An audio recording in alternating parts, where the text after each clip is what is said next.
Hello, everyone. This is Tommy at World at War Comics. Thanks for joining today. We have another amazing guest. Today, we have CEO Jack Eagen. He's also the editor-in-chief for WTF Comics. I think you're going to really enjoy this one. WTF Comics has some amazing comic books. You should be reading those. Go to WTFcomics.com to check it out. They got Black Alpha. They got Hourglass. There's a lot on there. They have manga. Check them out. You won't be disappointed. Before we get into this interview, though, if you could give us a like and a subscribe, that would help us out a lot. But without further ado, here is my conversation with Jack Eagen. Thanks, everyone. Well, welcome, everybody, to the show. We have another amazing guest. Today, we have Jack Eagen, CEO, editor-in-chief at WTF Comics. Jack, finally get to meet you in person, my friend. We've been talking for about a year through Instagram and other means of social media. But, man, it's great to have you on, my friend. Yeah, man, I've loved watching your progress with your book, and I'm just glad to be here. Yeah, no, we're happy to have you, man. WTF has got some amazing titles if you're not aware of them, man. Black Alpha is one of my favorites, Hourglass. But we'll get through all of that. But first, Jack, I thought maybe we do is kind of go into your history a little bit, how you got into comics, your passion for comics, writing. I know you did some film and film industry. So maybe let's start. Where did the passion for comics start in your life? Wow, that's hard to pin down. Yeah. Um, I'm like super dyslexic, ADHD, what people are currently now calling neurodivergent, which is Hmm. the term changes all the time. But as a kid, like I think I was 7 years old when they realized I couldn't read or write at all. Like I just been faking it. If you read something to me, I could memorize it instantly, but I couldn't write. Oh. Um, and so I had these, this composition notebooks, the black and white Hmm. composition notebooks. At some point, I'd kind of gone home and I was in college, so I actually graduated with a major communications in print media, even Mm. though they told me most of my life I would never get past like a high school reading level. Wow. But so I like went home and I opened up my old bedroom closet and there was composition notebooks, just so many. I've been writing stories my whole life. And I went and realized that there was actually a few from before I actually learned how to write. So it was just Really? pages and pages of nonsense, just wiggly lines and little weird drawings. And I actually could remember. I was like, oh, I actually remember that story kind of. That's Like cool. I sort of remember details. So I just storytelling has always been a big passion of mine. It's just something built into me, I guess. Um, and on that same kind of note, years later after college, and I'd been in the film industry forever and ever. I ended up in Raleigh, North Carolina, living in Raleigh, but I was managing a film studio in Wake Forest. Hmm. And I just had been talking to a couple friends, and everybody was like, "Oh yeah, comics are coming back, blah blah blah." I was like, "Oh, I used to have some comics. I like stored them all." So I went home to Durham. I was like, "Let me just see what I've got." I pulled them out. I started like remembering, like, "Oh yeah." Like the first thing I remembered was all of my favorite comics had become the worst movies, like like hands down. It was like Daredevil, Ghost Rider, Punisher. I was like, "Why? Why are y'all doing this to me?" Yeah. But I Oh, started that like Ben flipping. Affleck Daredevil was pretty tough. It's hard to. I mean, I remember putting on the first Ghost Rider movie with a friend of mine, and she was literally like, "Is this like a romantic comedy?" And I was like, "Oh, that tells you No. everything you need to know." But I was flipping through my books, and I just sort of like suddenly remembered how much joy they had brought Yeah. me. And I had like almost every spectacular Spider-Man. I had all the Punisher war journals. I had Yeah. the first Wolverine run. I'm looking up at my wall like you can see them. They're all framed and shit. But um and I just was like, oh, I should get back into this. And it just Yeah. spiraled like so fast. Next thing I knew, I was totally addicted. And I'd always been into anime and read a lot of manga. And so I just kind of like picked that back up. Yeah. Um so it was sort of like I'd always been into it, but I totally forgot for a really Yeah. long time.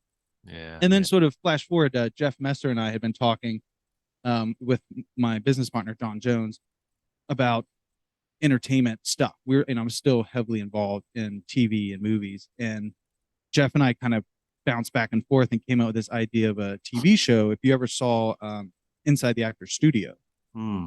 with James Lipton, the idea was let's do that for comics, Yeah. because the comic creators of the world, especially the older guys, are totally neglected. I mean, you go to a Comic Con, everyone's like, "Oh my God, yeah, Comic Con."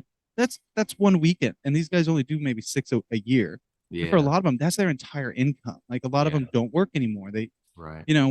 and a lot of them don't own their characters, and they have their own private projects that where they're trying to do on Kickstarter. No one is paying attention to, and we're like, it's like such a shame. So let's do these interviews. And it was literally as I was sitting there listening to some of these guys, like, I mean, big names. We've had Neil Adams, Charles Vess, Wow. Brian Stelfreeze, LaRoque, all these big names, and hearing them talk, I was like, wow, like somebody should like reach out to one of these guys. Like Yeah. I know all these investors who put up so much money, like the movie industry, and this is where John and I, we both we I think we like looked at each other one day and we both went, uh-huh, yeah, because we're like, we got people raising 20 million, $100 million, right, to try to make Crazy. a movie or a show or a Uh-huh. Netflix pilot. And we were like, well, a comic, like the artist has a page rate. They don't care if on this page you blow up a car, Yeah. or if this page they're in outer space. There's no visual Right. effects budget. There's no Yeah. stunt complications. We were like, wow, like what a great way to tell stories. Actually, it was like sort of staring at us right in the face. Yeah.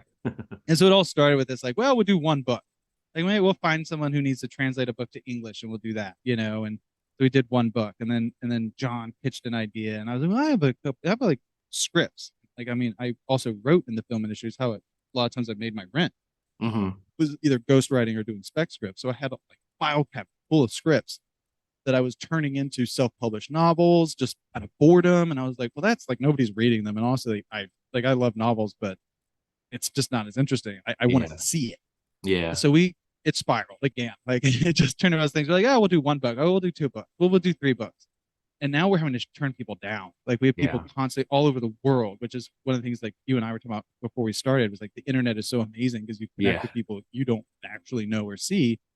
And suddenly like people from South America, the Philippines, Indonesia, they're hitting us up going, hey, I love what you guys are doing. Here's my book. And we said yes to a few people that very quickly we were like, wow, we have to say no because we're Yeah. not 50 people. We're not Yeah. 100 people, like a lot of it either comes down to me or to one of the, like Daryl, who's our in-house artist, or who, Yeah.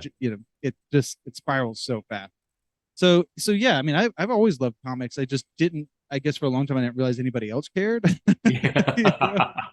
And the way movies and comics connected always like Yeah. fascinated me. Like I've got the Nightbreed. I don't know if you've ever seen the Nightbreed film, but I've got the comics. I've got like random toys, VHS tapes. I always loved Nightbreed. Yeah. And the Max, I've Yeah. got all the Max comics. I have VHS tapes of the MTV Liquid Television series, Yeah.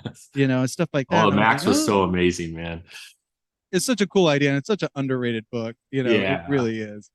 Um, but yeah, and I'm a sucker for like the history of things. So that was a whole other, Yeah. then I go down that hole where I'm like, oh wow, like this artist actually created this, and then he got replaced by this artist, and um that's also, I studied film history, for instance, and so I love the arts. I love the arts when they merge into business, and when you have storytelling mixed in. Like I love getting into the history of all that. Yeah. Yeah. That's So yeah, cool. I mean that's sort of how I got into comics. I mean, um, I definitely have always kind of been a Marvel guy. It wasn't Uh-huh. intentional, Yeah. you Yeah. know, but most of the stuff I read and grew up with was Marvel. And I was, oddly, I was like a Spectacular Spider-Man guy. Yeah. I didn't grow up with Amazing Spider-Man. I grew up with Spectacular Spider-Man.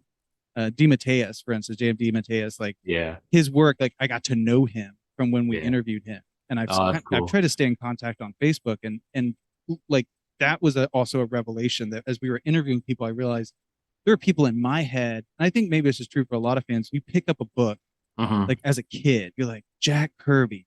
Wow, I bet he was alive in 1842. Like I bet he's like an icon that's there's probably statues to him somewhere. And little did I know he was alive while I was alive.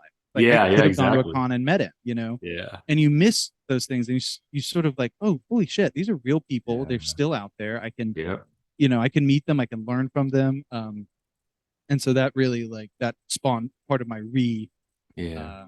uh, energy towards comics. It was like, wow, I should get to know these people, see what they have to offer, what they can teach me, what I can learn from them. Um, and it's crazy to see that DeMatteis is putting out new Spider-Man stuff that's That's very much like crazy. that's like a throwback. Like, Yeah.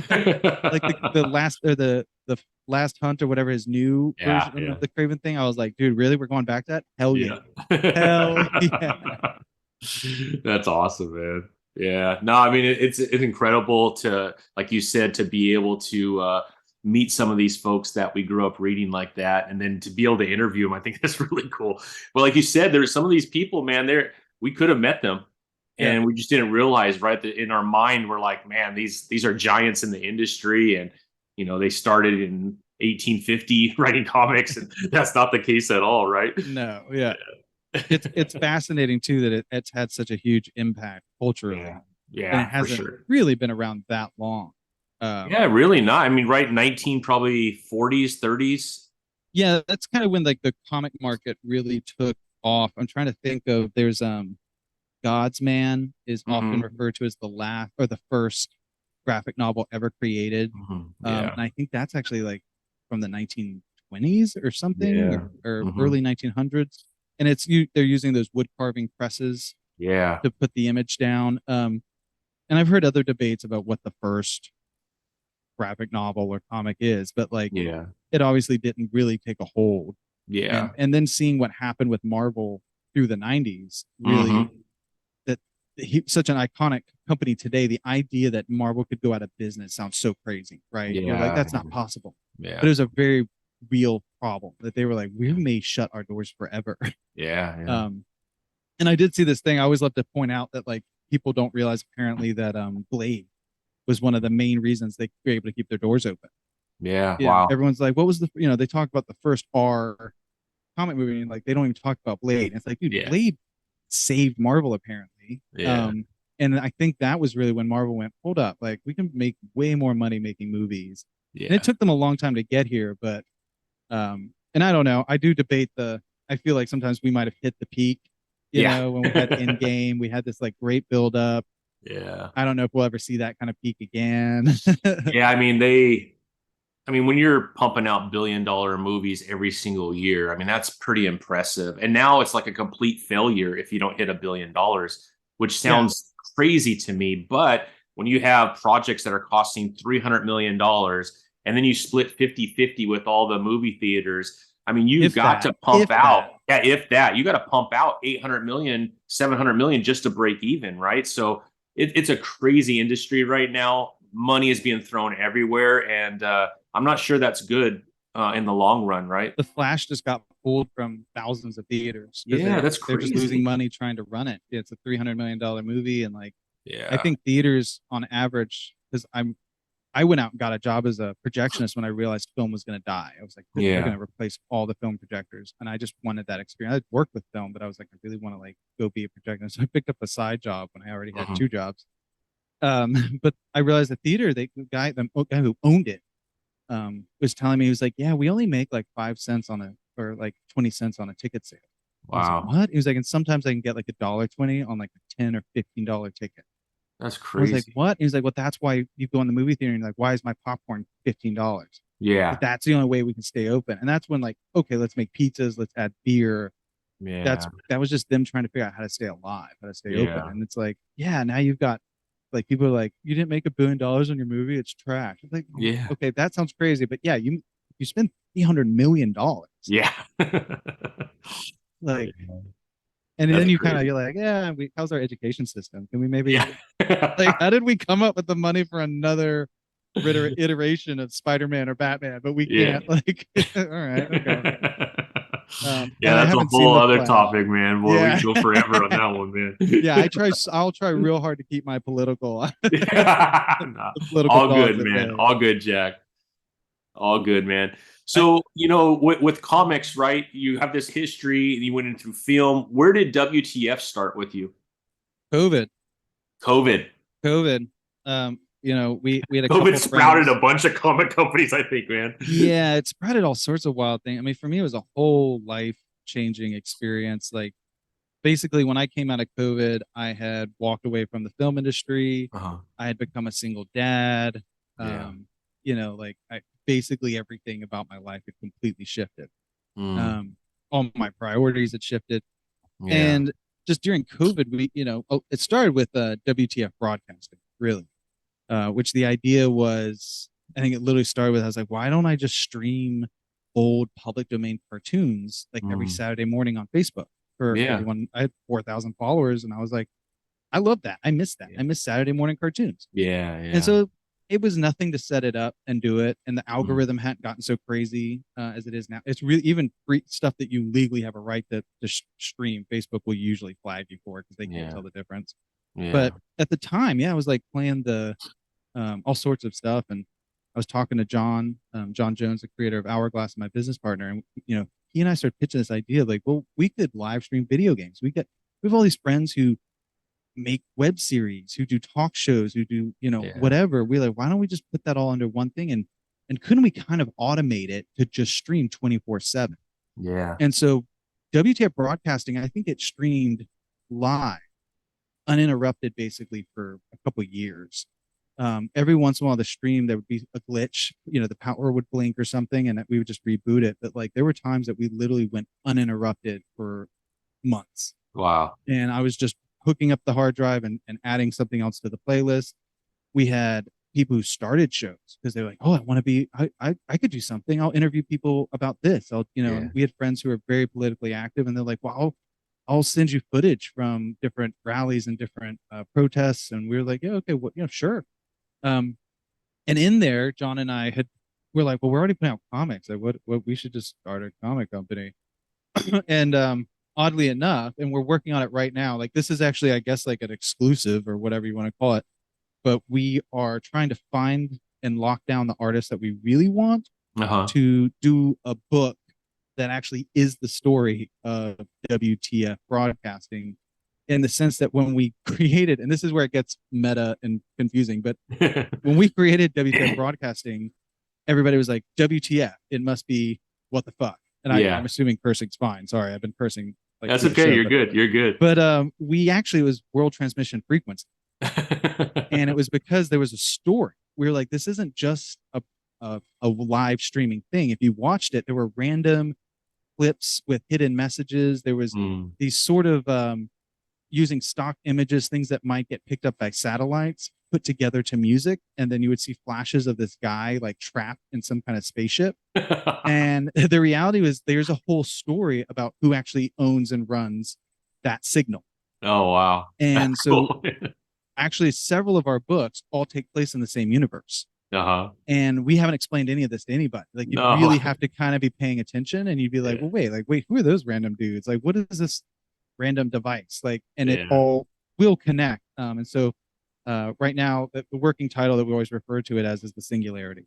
Mm. And the first issue will really kind of make that all make sense. That's awesome. And so, but at the flip side, WTF, it does stand for, at the same time, it totally does stand for what the fuck. It's like, that's sort of our motto. Is like, we look Yeah. at things and we either say like, why, like, what the fuck? Why isn't this being published? Like, wow, Yeah. like, that's a crazy story. What the fuck? That's awesome. Yeah. Like that's kind of our litmus test. Like if we look Yeah. at something and we're just kind of like, that's good, but it's not for us. Yeah. Because Yeah. it didn't spark that like, what the so yeah, it's been fun, and John and I, we all take on our own characters technically. Yeah. And a lot of that stems from my love of music. Like I grew up loving like the Alice Cooper type Yeah. of like creating your persona. The band Ghosts, if you follow them at all, like I just love that concept of like people had no clue who those guys were for years and years and years. He wore like latex face appliances and then put on his rock makeup on top of that. That's so crazy. that people thought there was this old guy Yeah. singing for the band. And it was like, no, there's a young guy under the old guy mask wearing makeup on top of the mask. And you're like, what? And I love that kind of thing. So that's kind of that's sort of the encompassment of where WTF comes from. That's awesome, man. So WTF's been around for, I guess, 4 years now. Yep. Yep. That's awesome. And then what was the first title that you guys actually produced as a comic book? So the first book that we created, not translating from another country or anything, it's like, I guess it would have to be Hourglass. We teamed up with Tom Rash really early on. Yeah. Tom is truly a family member at WTF. Like we consider him part of the inner circle. Yeah. And he had come up with Black Alpha when he was 11 or something. Yeah. Yeah. He worked Incredible. at Marvel through the 90s. He worked on the Punisher 2099 stuff. And I can't even remember when he put out the first issue. He Hmm. got signed with another company, and I'm not going to get into which company, but like Yeah. they treated him horribly. They took his Mm. product, refused to do anything with it, and then told him if he wanted to sign with anybody else that he had to pay them, when they'd already broken their contract multiple Yeah. times. So we stepped in and legally took over, got our attorneys involved, and we were like, we sent them a cease and desist and all this other stuff, and we were like, hey, like bring it on. Like if you're gonna Yeah. screw with Tom, you're gonna screw with us. Like we are Yeah. prepared to take you to court. They Yeah. immediately backed down. Yeah. And Yeah. so in a sense, Black Elf was kind of our first book because it was already done. We picked up Yeah. the first issue. We put together the Kickstarter for him. Now the second issue is coming out. So that's been a long journey for him. But in house, the very first book really would be Hourglass. Hmm. And it's something that John, like I think, because John is, I guess an entrepreneur is just the easiest way to say it. Yeah. That guy worked so hard, and he would Yeah. call me from some random place in the country. I mean, I'd be like, "What are you doing this week?" He's like, "Oh, I'm working on a deal where I found these people in Nigeria, and we're like buying up old shipping containers and sending them to Saudi Arabia, where they're melting them down, and we're selling them to this company in China." And I'm like, "Where are you?" And he's like, "Asheville, North Carolina. I'm just at home." And I'm like, "What?" But he was like, but he's always driving. Like Yeah. he at one point he's like the largest hemp distributor in the nation, like right as COVID Really. broke. And then he was like, this sucks. I'm tired of it. And he went into, I think he even did COVID tests and Yeah. ventilators at one point. But he was like in the car and he called me. He was like, Jack, I have an idea. And it's kind of simple. And I think it'd be a good like launching pad for WTF. And I think we can get it done in just a few issues maybe. And I was like, all right, what is it? And he was like, all right, so there's like, I won't go into everything, but like there's it's a little bit of kung fu, a little bit of conspiracy, a little bit of magic, and in essence, you end up with a young kid who suddenly has these powers, and Mm. if he uses these powers, he ages, he gets older like immediately. And there's this older guy who, when he uses the same powers basically, but on a polar opposite, he gets younger, Younger. Yeah. and they're attracted to each other. And That's so it's sort of awesome. like first issue you meet them, second issue everything's like their powers kind of launch and you realize like what they're capable of. Third issue is they collide together. And so Yeah. that was the pitch. I was yeah, oh yeah, I dig that. And you were talking about Berserk and a lot of that. That's John's like favorite Oh yeah. manga. And so he was like, yeah, I know. It's like, Jack, I know the joke is always I want to kill everybody. Like every time you pitch an idea, I'm like, great, we could kill everybody at the end. And he's like, come on, dude. And he was like, he's like, I don't know if we should kill everybody. And I'm of course in the corner, like, yeah, totally. They have to all die. I'm always for how can I pull at someone's heartstrings? Yeah. That's Yeah. always my go-to. And so I'm not going to reveal the end of Hourglass, but that was a Yeah. huge debate. Was like, Yeah. where does this end? So yeah, we've got the first book done. We hooked up with this team, GS20 Studios out of Indonesia. Mm. Gary Gaffney and Rafan have been doing incredible work for us, and they've really hung in there. I think Rafan sent me something where he was like, "Hey, this is like the 2 year or whatever 3 year anniversary since we met and started working on this series." And he was like, "I That's just have cool. like," he was like, "I really, it's been like so fun." And he was like, Yeah. I think with a lot of these artists, like there's two kinds of artists, Uh-huh. unfortunately. There's the artists that flake on you, you Yeah. know, and Yep. Been there, and done and that. Yeah. yeah, and you're just like, they could be great, and there could be no excuse. They just Yeah. vanish one day. Done. And I'm then done they're with the you. artists that are constantly having other people flake on them. Yeah. Yeah. And Exactly. Yeah. I It's think true. that's who Gary and Rafon were. They were like, we didn't know if you guys would would write this out. Like when you started this, you were like, yeah, we'll knock it out. We're like, well, it's 3 issues. Each issue is gonna be like 30 pages, and Yeah. it's detailed work that we we're pulling in all these other stories. It does involve the singularity storyline in a sense. So like Yeah. it's not a straight oh yeah, just draw 28 pages of fighting. It'll be cool. So it's been a long ride. And there's Yeah. I grew up with the Shaw Brothers, Jackie Chan, Bruce Lee, I Yeah. watching those bootleg VHS tapes, sometimes they didn't even have subtitling. You're just like, I don't speak Mandarin, but Yeah. that guy just got his ass kicked and he's clearly the bad guy. Yeah. So we've taken time, and the raid. I know John would be like, don't you dare not mention the raid. The raid is a huge influence for him on this book. So we have literally Yeah. sent YouTube videos to Gary being like, hey, when we get to this fight scene, can you throw in this Yeah. this back and forth, like this quick combination or whatever. So that we hope fans who grew up with that stuff will be like, oh Yeah. yeah, oh wait, didn't he just do that same kick that Jackie Chan did in that one movie? You know, things like that. That's awesome, man. That's so cool. And then Black Alpha, right? So we have Hourglass. We have issue 1 out right now. 2 and 3 are coming. We Yep. have Black Alpha issue 1 that is out, but issue 2 is coming too. There'll be a Kickstarter coming up.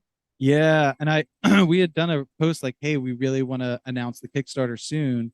Yeah. And we're trying to kind of just let people know like it is like it's built. The Kickstarter's built. Yeah.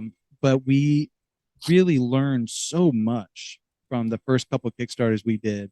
Uh-huh. And I I I probably overthink these things, but I'm a fan. You know, I donate to Kickstarters all the time. Yeah. Yeah. I appreciate the work that people put into it, and I've come to recognize that like sometimes you get stuff and you're like, wow, this is like you printed this on your printer at home, dude. Like, and so we worked really hard trying to find the best merch, like the Yeah. coolest stuff.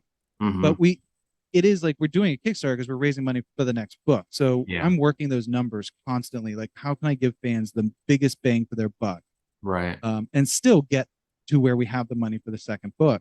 And Hmm. so that's literally the only reason we haven't launched it is we keep finding better stuff. I'm like, whoa, whoa, whoa! I can actually bring the price margin down. That means fans at a lower tier can get this, you Yeah. know. And we want people to be able to get shirts and hats and stickers and all sorts of cool stuff. The other thing that we learned was that people really we underestimated people's interest in sort of the role play, the interaction Mm. part of the Kickstarter and the comics. So we had Yeah. done a quick thing where we were like, okay, if you can decipher this alien code, which we just posted, I think, in a chat or something or Uh-huh. whatever on the Kickstarter. We're like, if you can decipher it with the key, which of course the key was in the Kickstarter. If you scroll to the bottom, the key was Uh-huh. right there. Uh, And you send us a message, you will get your name in this like list, you know. I was trying to see if I had it here. Yeah, so the Wall of Fame, right? oh, that's And so I cool. don't, you know, for those of you who can see, Yep. we ended up putting it in the book, and people went nuts. Like they were like, "Oh, that's so cool! Oh my god!" Um, and so this time around, we were like, "Wow, we need to take that up a notch." So Yeah. one of the fun things we did because Black Alpha really comes from the Star Wars, Star Trek Yeah. fandom world. So there's like, I mean, Tom has gone way above and beyond. There's galaxies, planets, star systems, So flags, detailed. So languages. Yeah. detailed. It's crazy. Um, and so there's the tier system. We broke it down into rank. You know, in the first Kickstarter, it was like if you did this one, you're a guardsman. If you do this tier, you're now high council director. There's prime guardsman. It just goes on, and advanced guardsman. And so on this next Kickstarter, I was like, well, how can we take that further?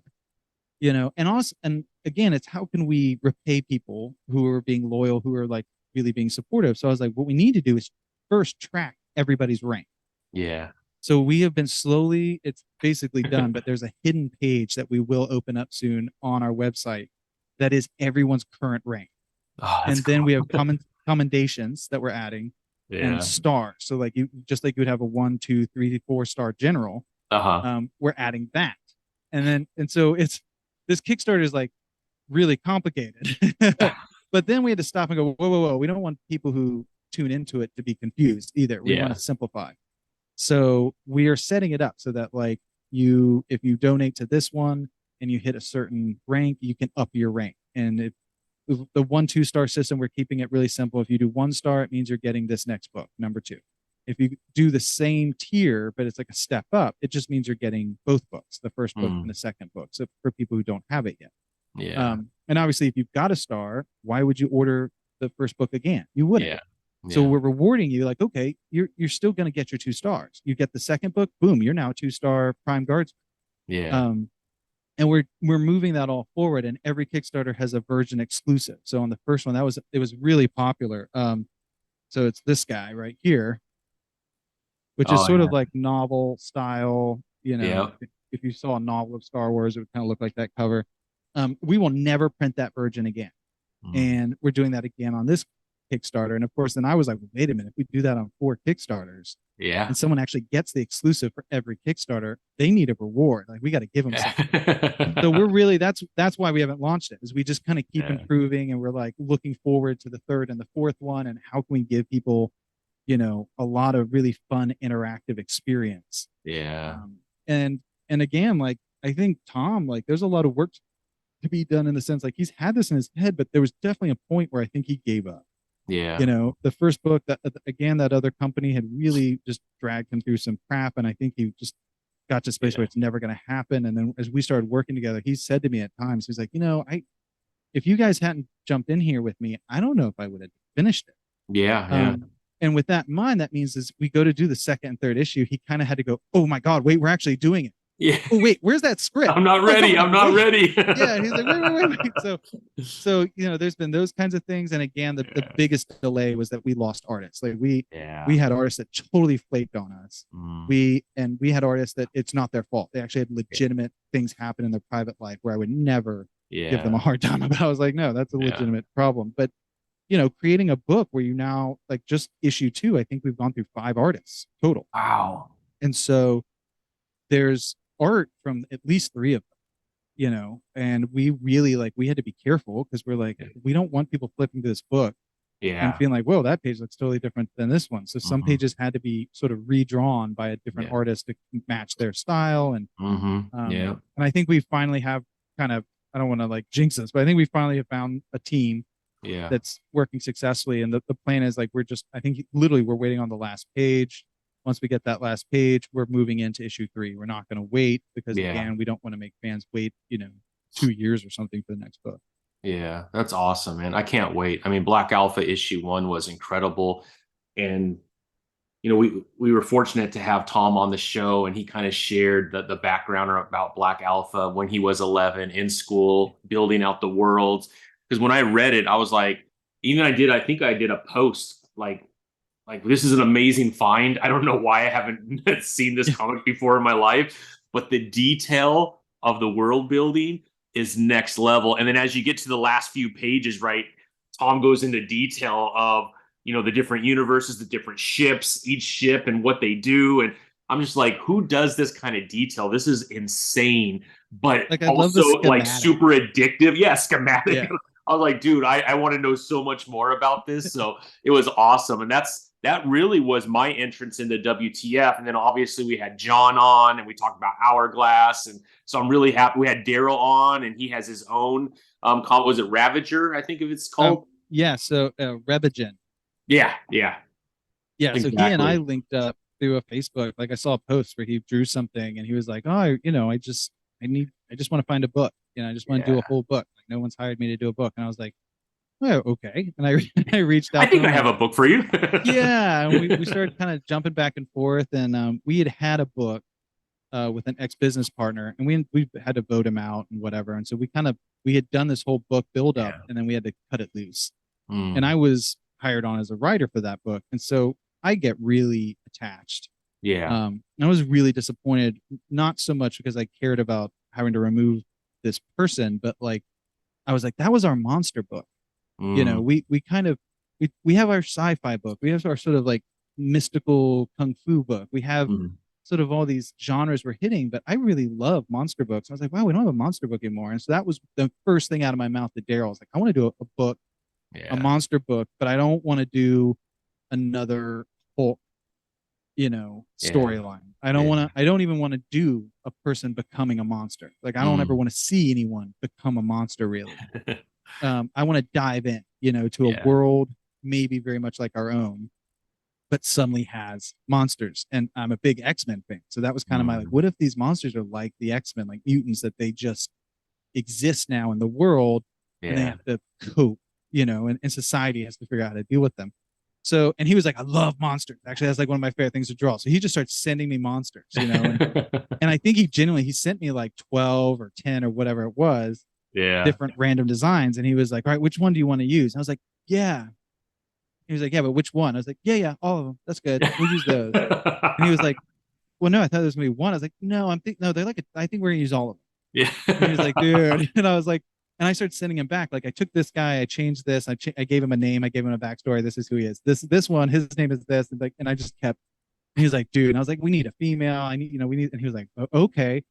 But Revigen is really something he had, I think, started before we, and he'd only done a few pages or something, and he just kind of like, I think, doing the Miserable Monsters book with me, he kind of went, wow, there's actually nothing stopping me. I should just do my book, and then I can just, Jack will put it out, Jack will help me get the printing done and all that. And it was so last minute. He had a Comic-Con coming up, and he was like, I really want to sell it. It's done, but like none of the formatting had done. Yeah. All the lettering had to be done, the editing, all this. And he was like, is there any way we can get this done? And so we rushed that first issue so fast. Yeah. And I looked at his cover, and that was one of the first things. And this honestly comes from producing and working in distribution of the film industry. People will say, don't judge a book by its cover. That's not how it works. That's not how comics works. Yeah. It's not how movies work. Like we had movies all the time that came through our studio that had been around for 4 years. Great movie. Nobody would buy it. Yeah. We would buy the rights to the movie, make a new poster and a new DVD case, and Walmart would order 500,000 copies. Yeah. Wow. And so I learned really quickly, like, yeah, the cover matters. And so he sent me this cover, and it wasn't that like the cover was terrible, but I was like, the lettering you're using for the title just doesn't come off like with that professional, like catch your attention thing. And I was like, so I played around and I kind of pitched 4 ideas I had done. And he was like, yeah, I kind of like this, but not so much that. And I was like, you know what we need? We need a touch of the rash. And so I hit up Tom, and I was like, this is the last minute. I'll send you a Photoshop file with all the assets, and then you can do whatever you want, but just give it that touch. Like Tom does have this really amazing ability to like look at something and he'll go, the reason that doesn't look quote professional or real is just this composition. This is too big. This is too small. There's too much here. And he'll just make a few adjustments, and he sent us back the cover, and Daryl was like, oh my God, like, this looks like a real book all of a sudden. And so it was so fast, and he sold out. Like he went to that con, put it up, and sold out immediately. And That's he awesome. actually just texted me 2 days ago or something and was like, hey, I got to order more copies. And I was like, all right. Yeah, like, that's awesome. It's a good problem to have. Yeah, it really is. And it's a fascinating book. Like I'm always attracted to villains, and so immediately I was flipping through it, and I was like, I love this villain. I love this idea of the villain. He's like, yeah, but what do you think about the hero? I was like, he's fine, but I love it. It's because like heroes are cool, and I root for heroes, but at the same time, like if you don't have a good villain, the whole thing's bunk. I don't really care about anything else. So so that's the 2 books that he's done with us so far. He has a manga that he's working on. There's other stuff that we're having him jump on. He's taken a stab at The Bondsman, which is another IP owned by Tom that I was so excited because as an editor-in-chief, I wear multiple hats. I am a writer. But when people come to me and they go, here's my book, here's my thing, I try to never ever ask, do you need a writer? No matter how much I see the art and I'm like, oh, I want to write this. I really try to just keep it to myself. And I'm like, if they ask me, that's one thing, but I don't want to be that editor that's constantly trying to put himself, on every project. And Tom and I were just talking about The Bondsman. He's like, I don't really have a script. I don't, I thought about reaching out to this guy and reaching out to this guy. And I, at some point we were chit-chatting and it just came up, I was like, we could just do it together. And he was like, I mean, yeah. He was like, I love your writing. That, maybe you could write it. And I was like, yeah. And I went ham. I like, there, I'd be up till 4 a.m. and I'd just like send him all. So I was like, and he doesn't really type. So he'd call me the next day and just be like, bro, what the hell? And I was like, well, you said this and this. So I built a whole chapter around that. He's like, all right, but like, maybe we do like a one-off to start with, so we don't do like a 42 issue. And he kind of like what he had told me about it was so straightforward. He was like, it's like Spawn and Boba Fett in a way. Oh wow. Mixed together. And I was like, oh hell yeah. Yeah, okay. And there's definitely things that I pitch. Again, I take everything to the extreme. I'm like, go big or go home. So I would hit him up and I'd be like, like think about this alien technology. Maybe there's like certain aliens that use their bodily fluid to create the charge for weapons. And he was like, oh, okay, I kind of dig that. And I was like, you could have this like centipede creature, like basically eating a bunch of stuff and then shitting, and he was like, whoa, whoa, whoa, whoa, whoa, no, that's not what I meant. And I was like, oh, well. And he was like, no, maybe it could be their blood, or that maybe they like throw up a little bit or something. But wow, Jack, you had to take it there. I was like, yeah, I had to take it there. So we dialed some things back. That's awesome. And I love that he created Amelia, which is the really sort of the main character of the Bondsman, and she's this human, this young girl on Earth that meets, this creature. And he always refers to the pit, or pit, which is from the Max kind of world. And I'm more of a Max fan, so I can always refer to that. But that idea, this big hulking kind of badass that befriends a small, very normal person. Yeah. And so that book's been a lot of fun. Like the script's done. We wanted to give Daryl a chance to take a stab at it, and he's just been so busy with Revigen and Miserable Monsters and his Teenage Mutant Ninja Turtle work and commissions. That guy's got so many commissions right now. Every time I'm like, hey, what's up with that cover? And he's like, I have 7 more commissions as soon as I'm done. I'm like, okay, I can be patient. Yeah. Oh, he's such a good guy too, man, Daryl. Yeah. So then we get into say one of our. Oh, go ahead. Sorry. Yeah, I was just gonna say that's everybody we work with. I feel like you can say that. Yeah, no, for sure. Just a good person, like that's kind of what we're at. Like, are they good people? Yeah. No, Daryl's amazing, and he's a great artist. And yeah, no, we had a lot of fun. He came on the show too, and we talked about his time with Teenage Mutant Ninja Turtles and the award that he got. And he's just like the kindest, gentlest person I think I've ever met, man. He's just happy to be here. I love those people. Yeah, there's no. He's talented, man. He's very talented. Yeah, I follow him on all the social media, and he does some amazing art, man. It's incredible. Yeah, good guy, man. Good guy. Yeah, you have a really good team over there. That's for sure. And I think everybody I've met at WTF has been amazing. Yeah, and hopefully we want to branch out and try to get some of our international people more involved, because it is hard. We've got people out of Argentina and Brazil that are like family at this point. Yeah, and we're putting out their work, and it's like, the time zone difference, the connection. We've tried video chats with some of these people, like in Indonesia, and it doesn't work. They're there, but it freezes, and we're like, how can we, help kind of bring them to this stage? So we are doing some stuff with like Paulo, has the manga Blue Ghost. And we're actually, like, this weekend I was doing the finalized stuff for this book, Gengar's Combat. Oh yeah, which is like such a cool book, and like they got into it, and I think he'd planned for about a 75-page book, and they got 30 pages completely done. They had like another 30 pages sketched out, and the artist died. Wow. And so he's worked really hard. He's also Street Samurai and Blue Ghost. The Blue Ghost now has 76 pages and it's done. Yeah. And so he's like, we're getting him to do videos for the Kickstarters we're running and so on, because then he can save it, send it to us, and we don't have that connection issue.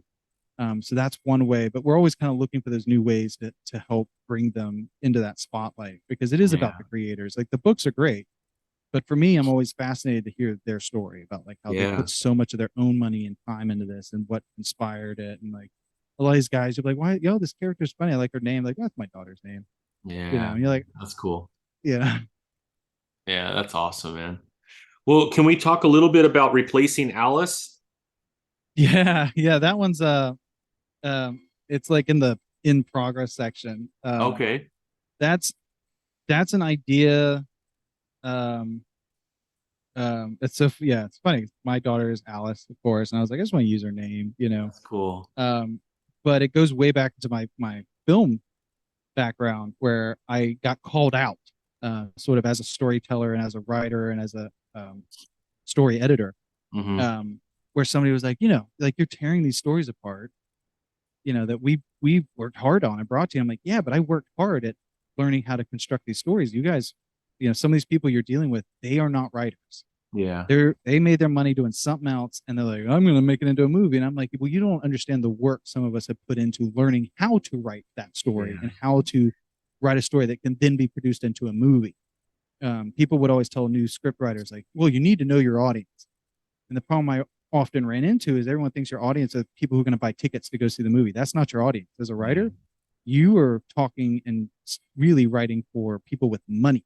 Yeah. Who's going to pay you for this script? Who's going to make this project. You have to know that audience. Like you have to know what the studios are looking for.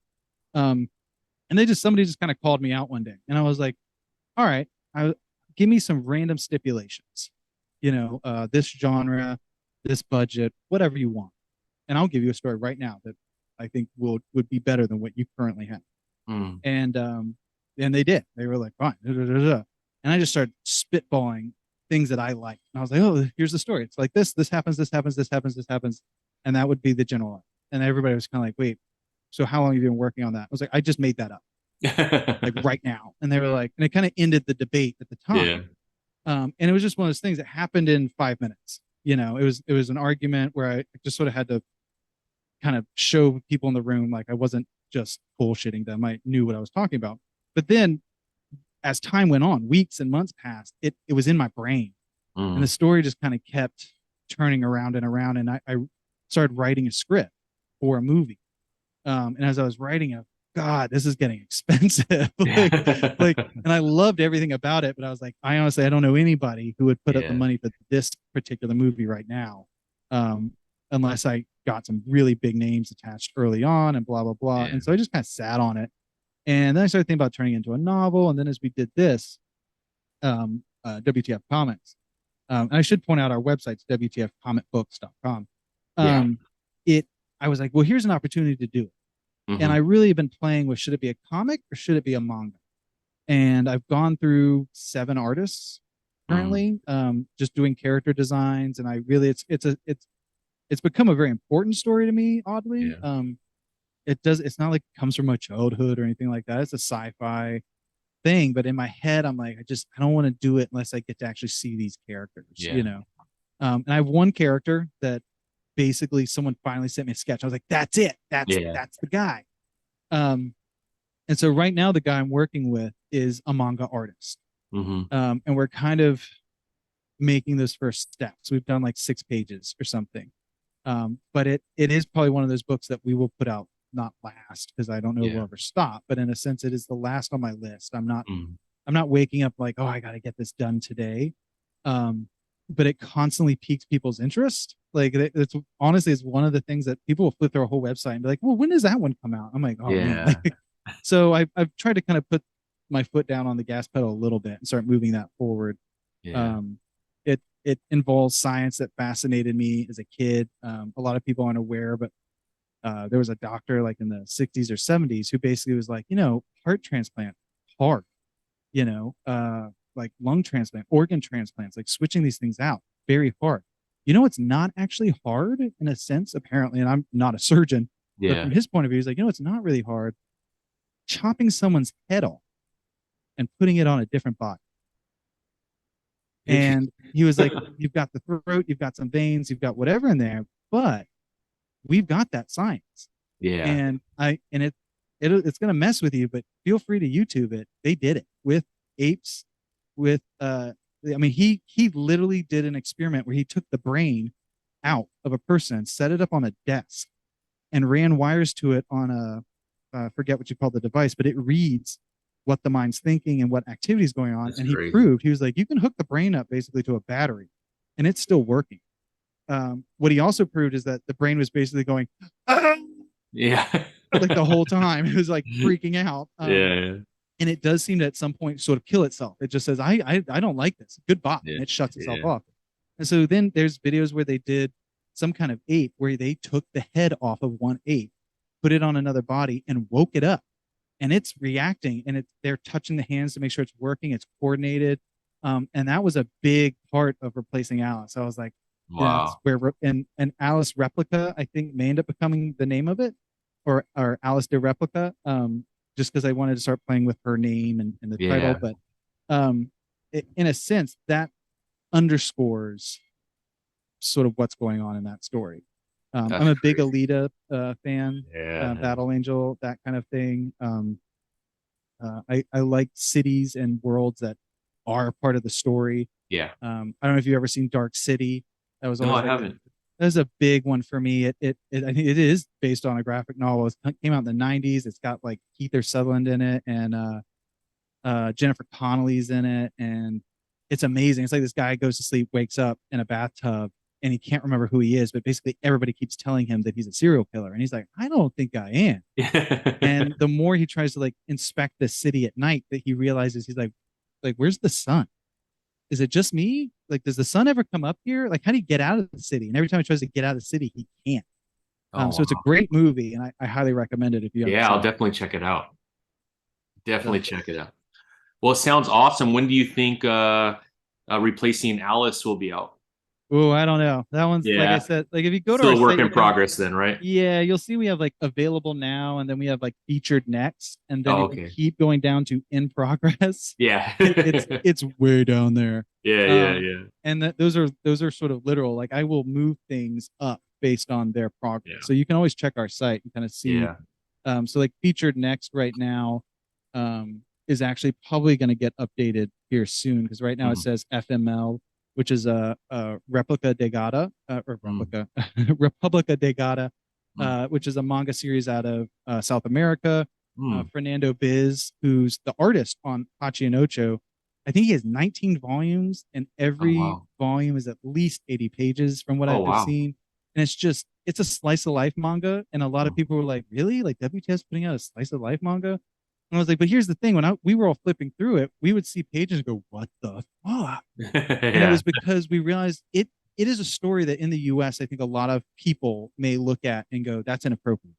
Mm. And we were like, but why? Because Yeah. if you changed the female to a male, you Hmm. wouldn't question. Mm. There one of the first scenes we saw that kind of caught us off guard was it's a joke.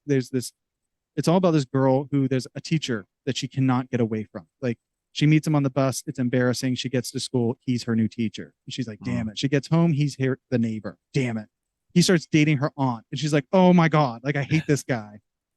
And she's super melodramatic. She's a teenage girl, Yeah. and there's this page where it was like, because he's the neighbor, she's doing something embarrassing. She's changing clothes and it's tap, tap, tap on the window, and he's like, I can see you. Close your blinds, And she's like, oh, and then she did something else and tap, tap, tap. And he's like, I can see you. Close your blinds. And she's like, Yeah. ah. And then there's her with her hand in her pants and it's going tap, tap, tap.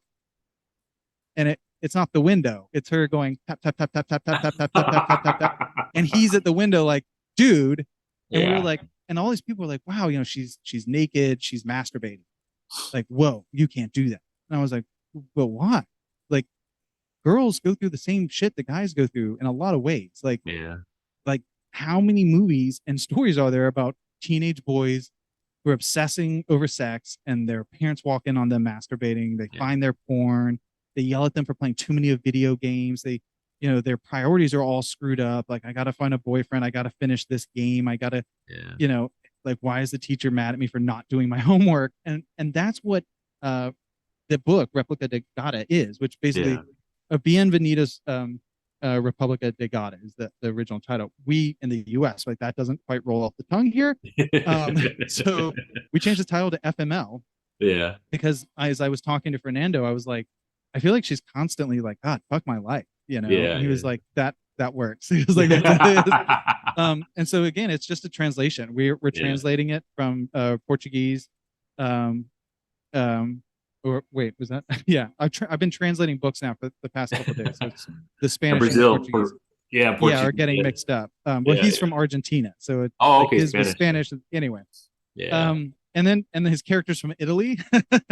Like the main girl Estrella is technically from Italy, so yeah, when I'm trying to translate and do the lettering, I get very confused. Yeah. But it's so fun, and the first issue, like it's done. Like we basically, I'm getting the last stuff back from our editor, who's just I do my work, I send it to someone else, we send it to somebody else, because yes, you can just translate, you can Google translate. And that's how a lot Yeah. of these books get done.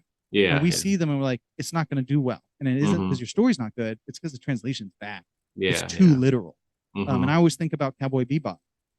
One of the big things for Cowboy Bebop that apparently made it a hit was the fact that they took so much time in the dubbing. Like, and I'm all Mm. for reading the subtitles, but in the US, kids watching a brand new anime, when the dubbing is bad, Yeah. when they say, I love you, are good, Yeah. and it doesn't match the lips or anything, it takes you out of the story. But they took Yeah. the time on that show to really get voice actors who try to understand what is the point of this line. Like, and Yeah. let's not focus on the words, but what's the point of the line? What could I say that a U.S.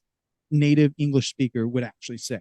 Right. And so Right. it's taken us a while, like to kind of get a system and a flow. But now that we've got it, like it's really coming back. Like I'm reading stuff, I'm like, oh, I get the joke now. Yeah. Like it Yeah. just wasn't quite translated right, but now I get the joke. I think fans are really going to enjoy that one. But then flipping over to Hachi and Ocho, Satori, who Yeah. is one of our, she's literally like one of my oldest friends. Yeah. Um, who Satori is so unique. Like she has been our editor. She will go through things and just spot stuff you would never ever see. And I mean, Hmm. just grammatically, she's way over the top. She was, I'll be like, why did you put a comma there? She's like, well, in 1978, technically, this dictionary debated that the comma like this, and you're like, that's not what I was asking. And she's like, well, hold on. And then in 1994, they reestablished that that comma usage should only be used. And I'm like, so it needed a comma. And he's like, yeah. But she also has this like mind for storytelling, and we would Yeah. bring her on as a co-writer. There's a story that John came up with that's just fucking awesome. Like I won't. Is it on? Hold on. If it's on the site, I'll say it. Okay, so Bullet. If you scroll Oh yeah. real far down, Uh-huh. there's this story Bullet, and John had originally thought of it as like a web series or a Netflix series, and he had just kind of written a page of what the main points would be. And he was like, I don't know, maybe you and Satori could sit down and work something out. And then working with her as a writer, I was like, wow, like you might actually be one of the most brilliant minds I've ever worked with in Yeah. storytelling. And I've worked with people from big productions, like Hollywood, you name it. I mean, just stuff that you're like, well, they're like so great. And you like, but you don't always get that vibe when you're working Yeah. with them. She would just go, well, if this happens and then this happens, wouldn't it be better for this one line to be this? Like, God, that's brilliant. I'm like, fans don't even understand how we got there, but that's Yeah. brilliant. And so she basically hit me up and said, she loves manga. She's deeply rooted in Japanese culture, obviously. And she was like, I have this idea of this manga, Hachi and Ocho. And for those of you who don't speak Japanese and or Spanish, Hachi is 8 in Japanese. Ocho is 8 in Spanish. Uh, And this book is, I think anime and manga fans are going to go nuts. yeah. I think fantasy fans are going to go nuts. I mean, it speaks to so many different fan bases, but it's true to them.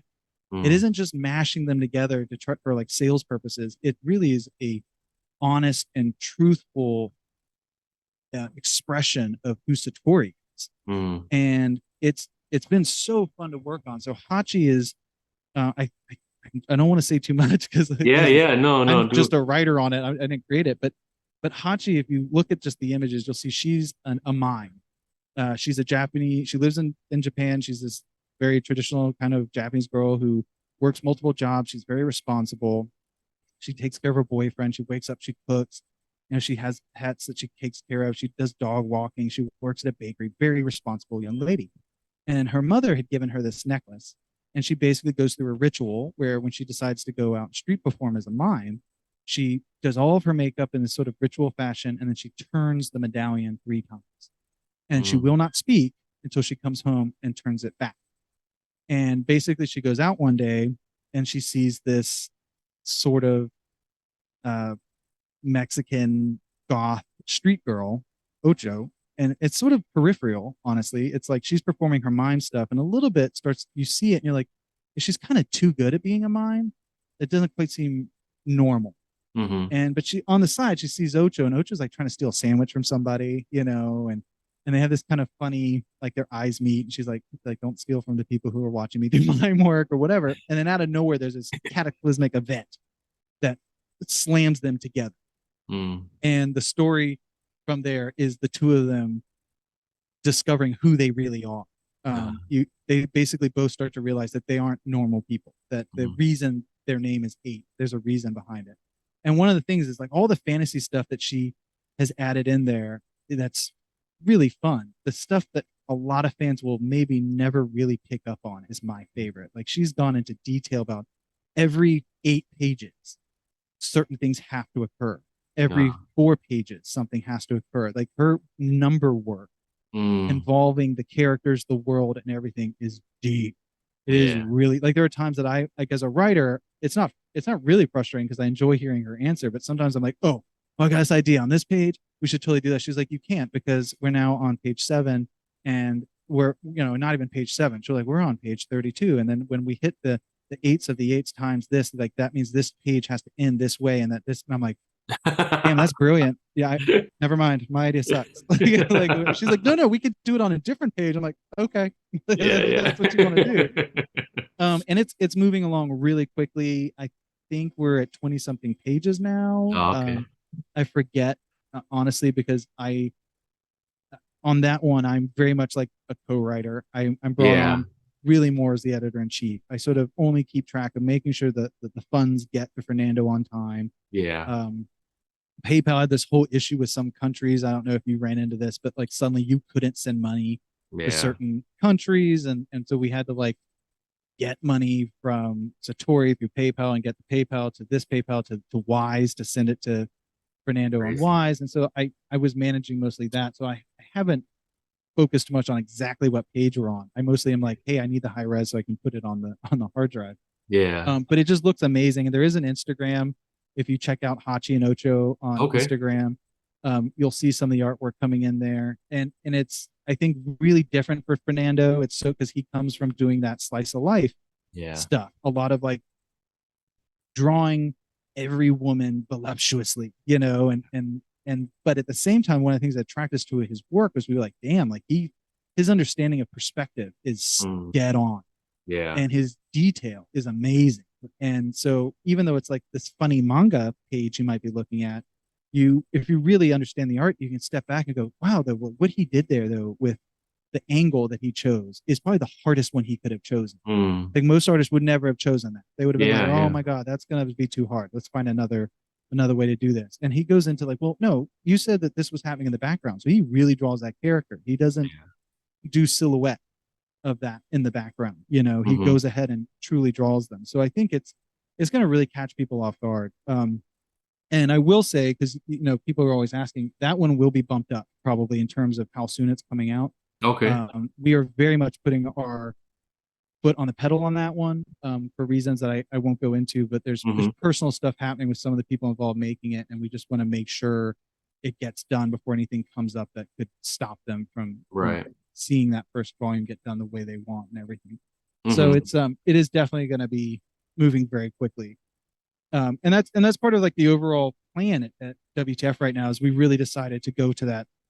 We were always doing comics, and now we're like, well, let's do like 50-50. Let's try to Yeah. do 50% manga, 50% comics. Because a lot of our stories were like, it's a manga story. It's anime. Yeah. And yeah, we could put it in an American comic format, but it wouldn't really be true and Yeah. to the story. Which I will say we hadn't talked about yet, but I'll swing you around to one of my favorites, Epidemic. Yeah. Um, so Epidemic is an experiment in that idea. So Epidemic is manga art, but comic book format. Hmm. And so we started by literally doing the comic book page size and going to the artist and being like, I want you to do it in this size. And the artist was so confused. I was like, Yeah. that's so you want me to do a comic book style? I was like, no, manga style. And they were like, well, what? And I was like, but here's the thing. Epidemic was something John and I worked on, God, I don't know, 14 years ago or something, where it was designed. It was older than that. It was before Walking Dead hit TV. Hmm. And I had an idea to do a series, and we laid everything out, all these different ideas, all these different stories, all these different episodes. But it all came from I basically had a vision, if you will, of a scene that in my head I was like, I want to do to sex what Hitchcock did to the shower. Hmm. Psycho came out, nobody wanted to get in the shower. Yeah. I was like, I want people to see it and go, I don't know if I ever want to have sex again. But and so the basic premise is that an STD epidemic occurs in North America that Hmm. is just wiping people out, and the reality of whether or not it's spread to other countries isn't even something we're going to get into right away. But like the whole idea was that like, okay, so they're sort of zombies, but they're Yeah. not zombies.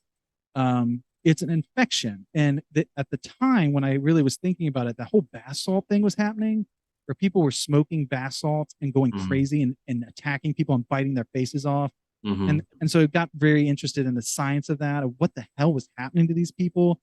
I saw this story where this guy got shot like 16 times by multiple cops, and he just kept coming. And he ended up biting one of the officers, and they were like, how? Like, how? Yeah. And so I got all involved in the science, and I had a friend who was a doctor MD who oddly ended up like he actually mixed new drugs for a pharmacy to try to cure different things. So I sat him down. I was like, so what if I wanted to make a disease, an STD, that if I put it on paper and put it in someone's chart, the doctor would believe it. I want everything about it to be as realistic as possible. And so we spent like a year really truly developing, and we were looking at AIDS. We even looked at different venoms of animals and how it reacts to the body and all these different things. And then I had to break down charts of how I would know who would get infected which way and how and what the outcome would be. And so Epidemic now is the first issue's done. We did shoot a pilot. We had shot sort of a short film pilot, really low budget. I think we spent less than $3,000, but we wrecked a car. Like we did all sorts of stuff. But then we looked at it and we were like, oh, like look at Netflix. They're spending $8 million on a pilot. I don't think they're going to pick this up. You know? And so we kind of shelved it. And what the first issue is, I literally took stills from that short film, from that pilot, and I laid them out like a comic, sent them to the artist, and he drew over those. Oh, wow. And so again, we got into this, how can we make this interactive? So that Kickstarter is being built and sort of set aside. So you'll be able to get the first chapter, it's about 30 pages, in an American comic book style if you want. Yeah. And it has variant covers. It's going to be black and red. So it's black and white, but any blood, there'll be moments of red. And you'll be able to get the second volume that same way, and it'll have variant covers and so on. But then you'll be able to get both of them together like a trade, but in manga format. So it'll be smaller size. They'll all be together, and it'll only be black and white. And some of we did a test run at Heroes Con, not this year, but the year before, to see how people responded. We just printed the first issue, really rough. I even told people, I was like, I did the lettering in like 20 minutes. So there's probably mistakes. We were selling it dirt cheap. And the response was big. Like people were like, this is messed up. Like, what is this? And one of the things that blew my mind is I was like, just for funsies, we ordered condoms. And at every con, anyone who has a booth, something's going to get stolen from your table. It's going to The number one thing stolen from our table for sure were the condoms. Yeah, for sure. So we had to pull them back. But like they literally say, they have sort of a viral, I don't know if you can see it, but the logo is sort of a hazard symbol thing. And it's like awesome. In tiny lettering, it just says you're already infected. And that's so brilliant, that project, man. That's brilliant. It's like a test, like how fans get so picky. I'm a manga fan. I want my manga like this.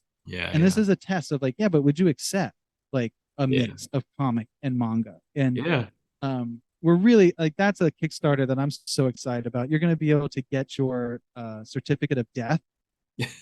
So fans will be able to, and obviously you can lie, you can make up stuff. We're not asking for people's personal information really, but we are going to have a form you can fill out where you put in your personal medical information and your sexual partner's medical information, and we will send you your certificate of death.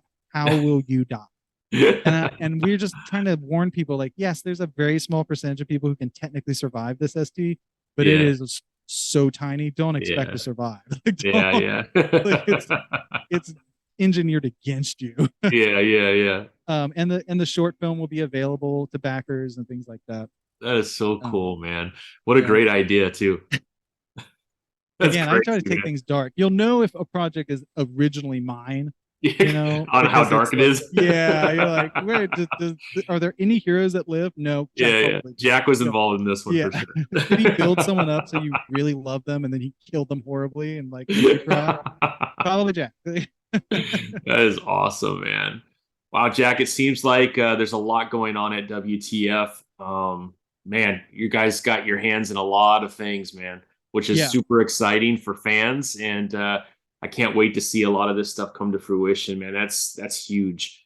We got to get a list from you, Jack, of Kickstarters of when they're starting. Yeah. That way we could help get the messaging out, because it seems like there's a lot of different directions and a lot of different projects that are being worked on with different timetables. So we're here for WTF. We would love to help pump out, when those Kickstarters are taking place. That way we can ensure that fans kind of mark their calendars and know when to jump into Kickstarter and start to, do their contributions. Yeah, and we really re-established how we're doing those after doing a couple. Yeah. So what we're doing is we're building like 6 out now, Yeah. so that they're ready. Yeah. And that way we can really tell people like this one's going to be first. Yeah. It will take 30 days. They'll take 30 days to get everyone their stuff. The next one will start, Yeah. because we want people to be able to do that, to know Right. when the next thing's coming. So yeah, no, that's awesome, man. That's I'll awesome. happily send you that stuff.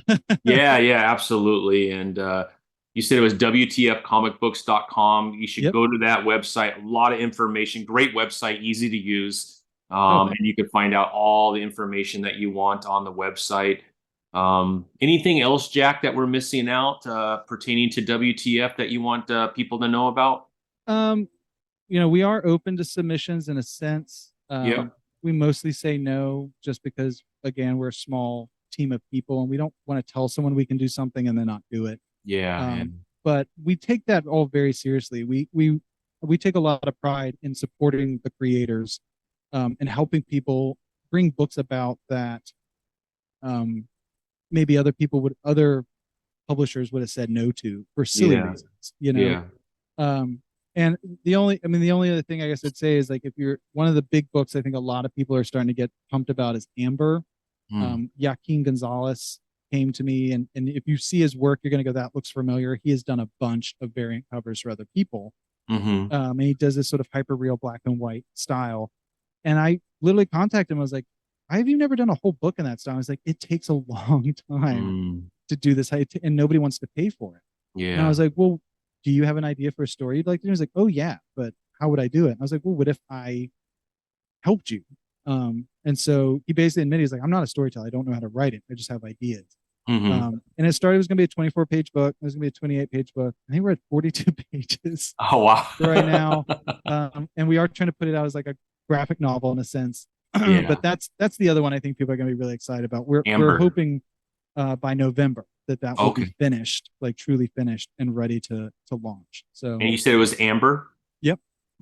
Awesome. Called Amber. That's cool. And each one of our books is very different, and our creators are different. I think not just the sense of the 50-50 manga and comic, but we try really hard to draw in people from different backgrounds and to represent different people, different cultures, different lifestyles. Our big thing is we don't believe in taking a pre-established character and suddenly changing their identity. Oh, this one suddenly we're going to change their skin tone, we're going to change their sexual preference. Our goal is to create new characters that represent those people from scratch, and that the people who've lived those lives and are involved in making the story, so it's true to them. That's awesome. And I think that's kind of overall like what's been setting us apart is that perspective. So you'll always see something new from us. I know there's a new app called Kick. It's sort of a YouTube type style streaming service. You will see John. He is going to be launching on Kick soon. And one of the things he's doing is he is a professional voice actor. He's been doing it for years. He used to do puppetry too. Work with some of Jim Henson's people. He is recording voiceover work for Hourglass. Oh, wow. We've already started a motion comic. The goal is eventually to start doing some animation. So we will try to post about that and connect people to it, because I think it's going to be really fun to see someone record the voices. And watch them kind of fumble and make those mistakes and be like, oh, that was a bad take, I'm gonna do it again, and then get to see the final product. So that is awesome, man. So we're always here. Reach out anytime. We'll definitely want to have you back on again, Jack, and the rest of the team as we get closer to some of these Kickstarters, that we can get the word out. But Jack, thank you so much for joining us today.